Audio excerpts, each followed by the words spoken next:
Hello. welcoming Melisa. She will give us a session about decentralized finance in communities. And Melisa has a very interesting background. You studied cognitive science, philosophy, and mathematics. I'm like, wow, you got it all. I'm super curious to hear how you're going to apply all of this in the work that you're doing now. I'm empowering finance, like communities across the globe, to learn more about finance in a way that helps them shape the world of the future. Thank you so much.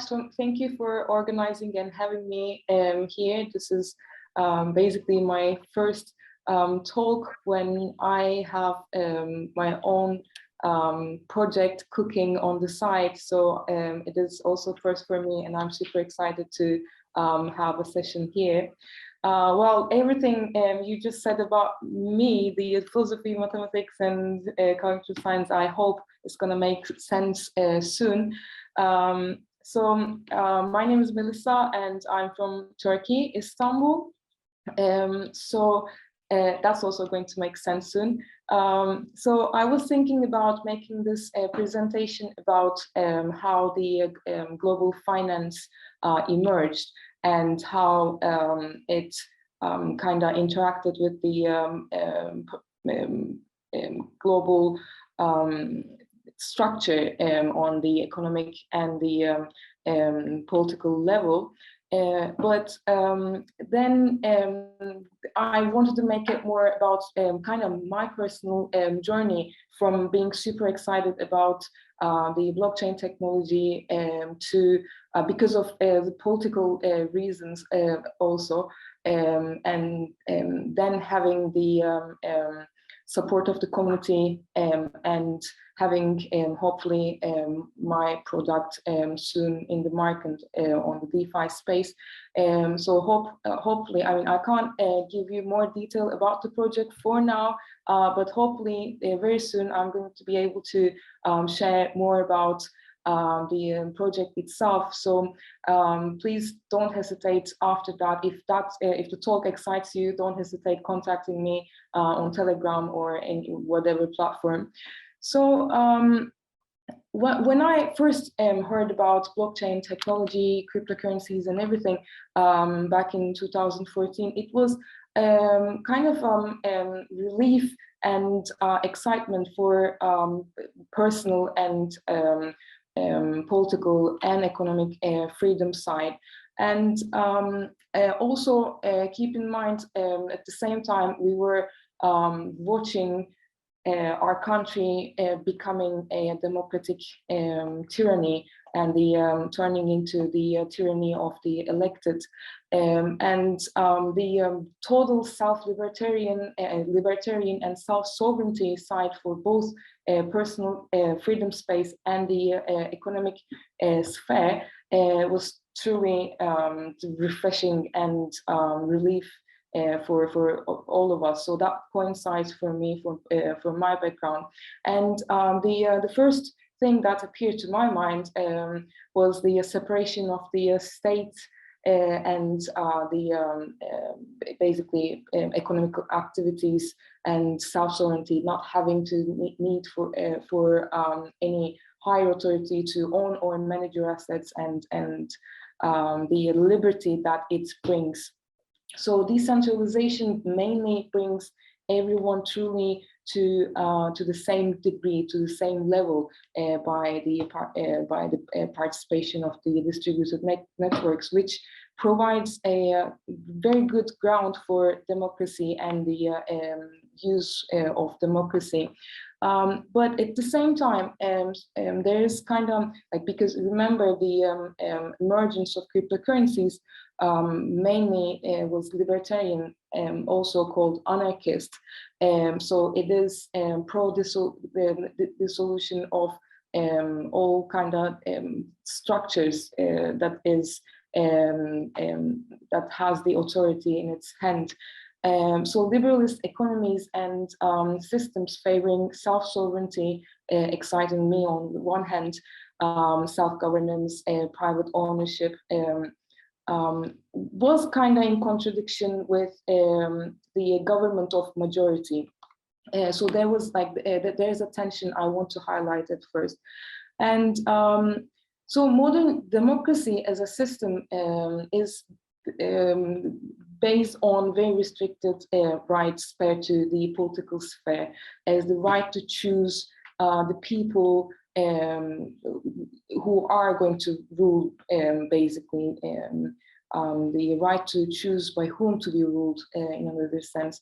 And when you look at it with care, you could also see the economic sphere was not democratic at all. If you look at the governance structure of the corporate organization, it was basically the top-down governance, and the externalized cost of especially the environmental impact of the corporate giants on the society, which we don't have any right to say a word, and generally the subordination of general well-being to private profit was also kind of necessitating and calling for the need of a common good that is at the core of the notion of democracy in the ideal sense.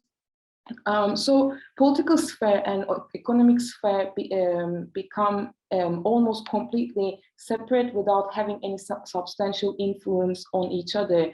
We had the right to choose, but on the other hand, like that could never make any change on how the economic and financial system works. And on the other hand, increased socioeconomic inequality has transformed directly into political inequality. Disadvantaged groups have retreated silently from the political arena, and they didn't participate. So as a result, we had even more centralization of both economic and political power. And so I came to realize democracies fail not because of it refers to the majority, but it fails because, first of all, its representative structure, it is a complete delegation of the decision-making right, participation of this right, and unequally distributed right to access information, education, and other hierarchical structures that is inherent to these societies, influencing the efficiency of participation of majority to decision making. So the other educational aspects and the social economic aspects not being distributed equally was the main reason democracies failed. So blockchain and cryptocurrencies were a unique in the sense that they had revolutionary political and social implications and impact on the society. With the invention of these ecosystem and these technologies, suddenly, even if in practice they were still there, you didn't need any longer to make a transaction, to communicate, to lend and borrow money, and to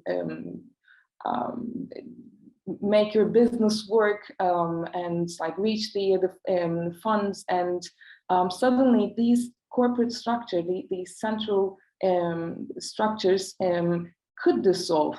So it actually trivialized many part of the the society's central organization.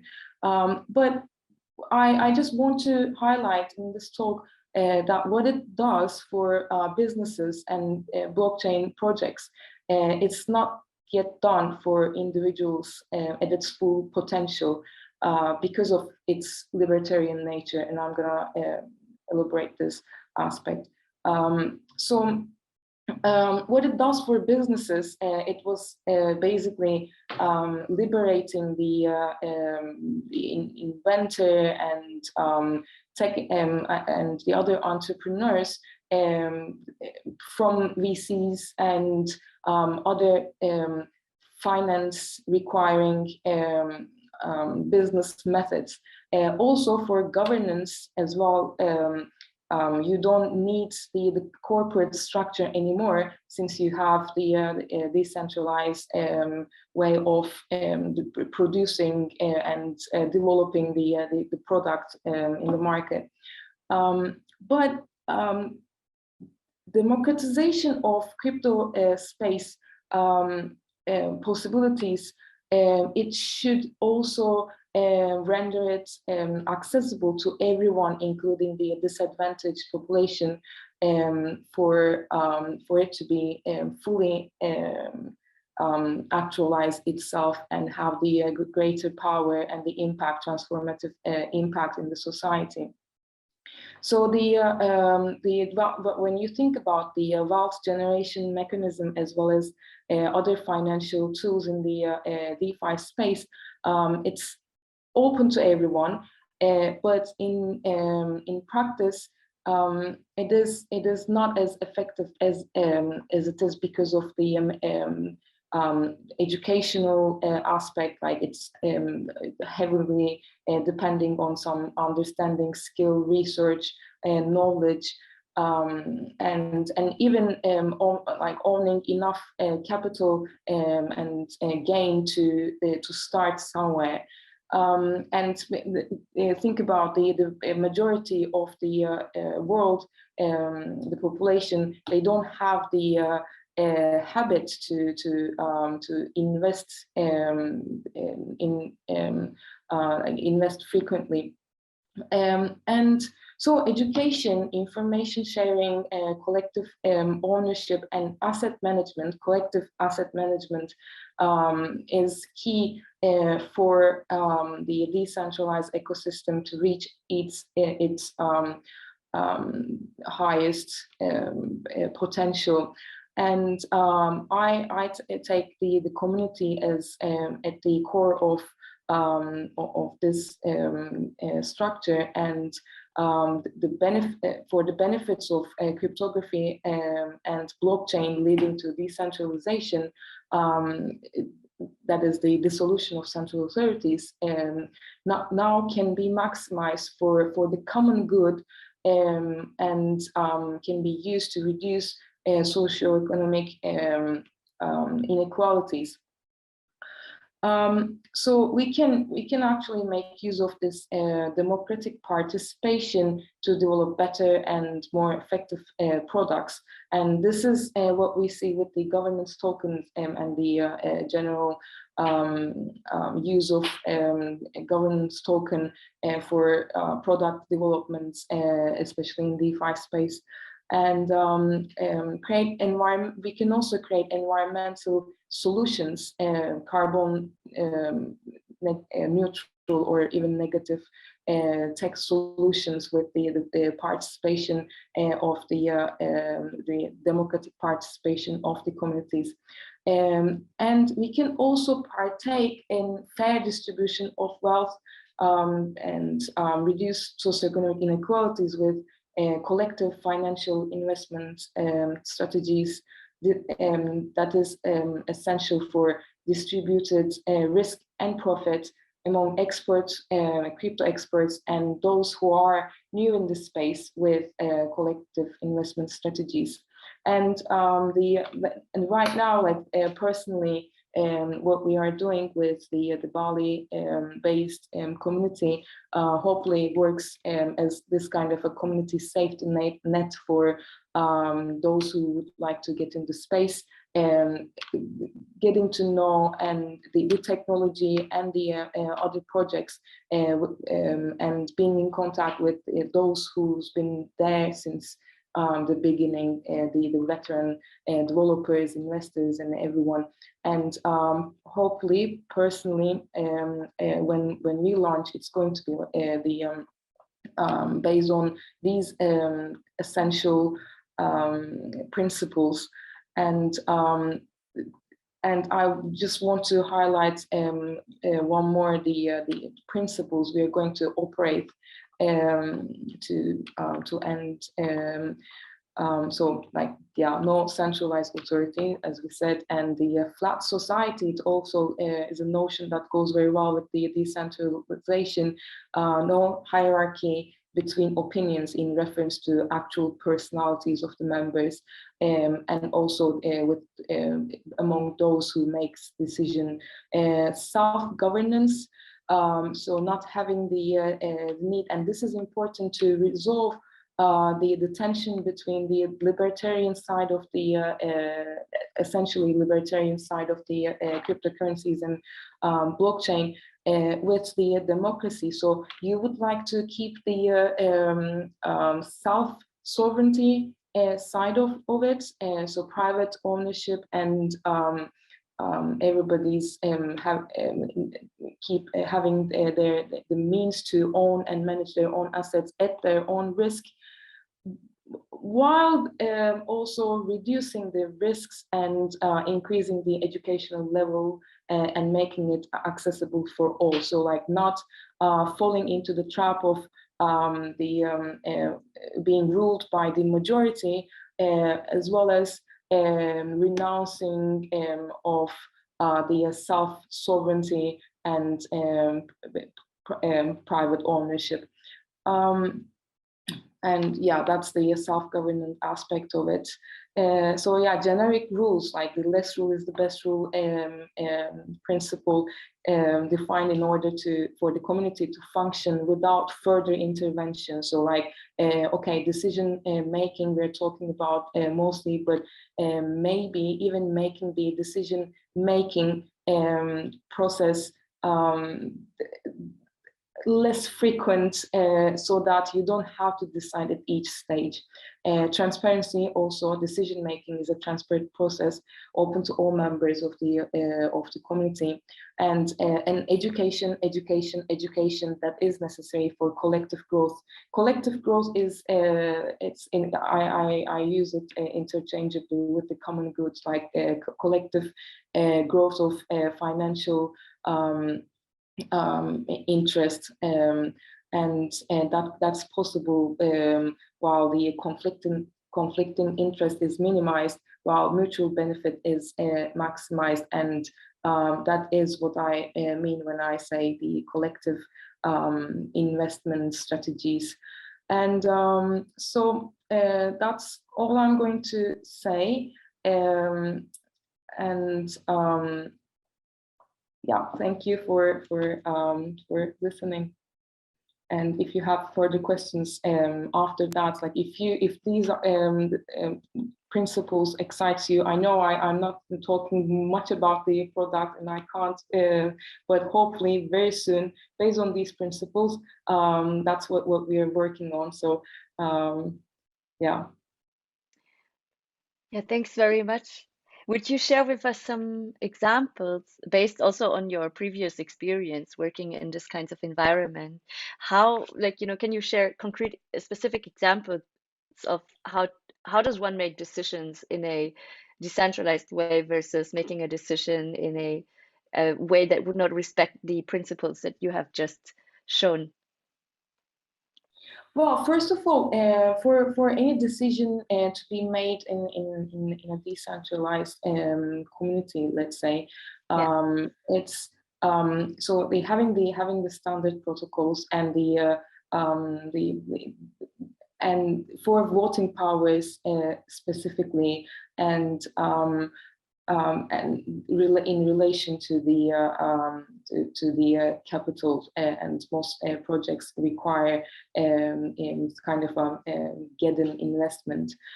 So that is the biggest side of the whole process. But the again, anonymity preceding this whole framework is at the core of it. So not having any other, like not having the need to refer any other social economic reputation outside of the system is basically key, and keeping the right to participate in decision making without having any discrimination based on anything else than what you share in the decentralized platform are the keys in that sense.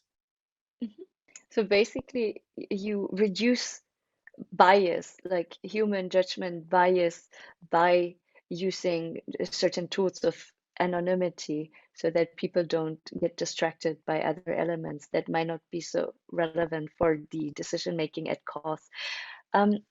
How does, expertise play into this area? How do you ensure that, or actually is expertise at all, like, a factor you find important in the modeling of this community?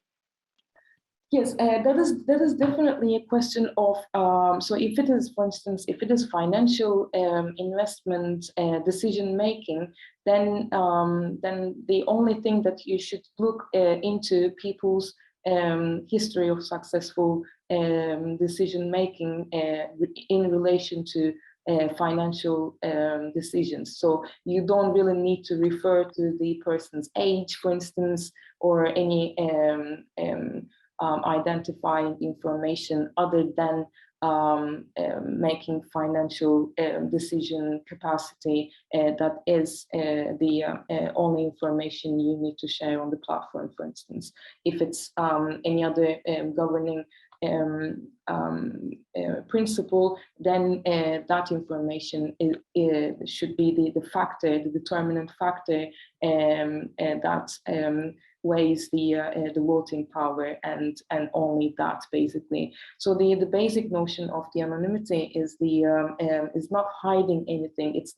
It's just not revealing more than it's necessary. So the coefficiency that is coming for the actual decision making process, it depends on the content of the decision making, and in this case, it is generally the financial investment decision making. So you can say that there's history of successful proposals and the decisions, basically. Mm-hmm. And in your framework, what is like a good way of collective decision making? How much talking? How would people exchange information before they vote on something? How is the vote weighting, for example, modeled in your system?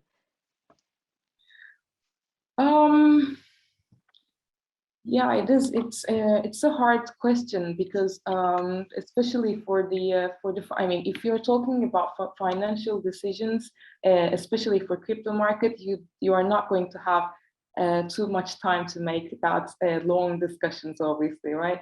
So for that, you need to be punctual, and you need to minimize the talk. You don't have that much time to argument and like present your capacity to judge that, but effective use of information, obviously, as a backing information, as a kind of evidence backing your decisions or your choice, is important.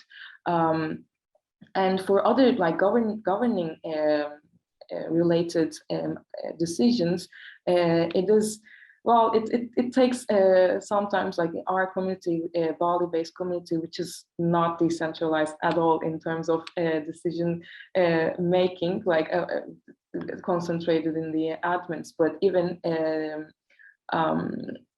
that sometimes, like for basic things, although we have a good algorithm to make it clear for us and make it easy to make a decision, that can be much longer based on the people's perspective or their different understanding, and like, for instance, and there are things that you cannot go anonymous with, some things like the in that sense, like if you are coming from a feminist standpoint, for instance, then you will need to give a lot of background information to convince anyone to be on board with you. All right. Thanks a lot, Melisa. Do we have any questions in the audience? We have 2-3 minutes left. Where can we go for updates on the launch? Asked Jason.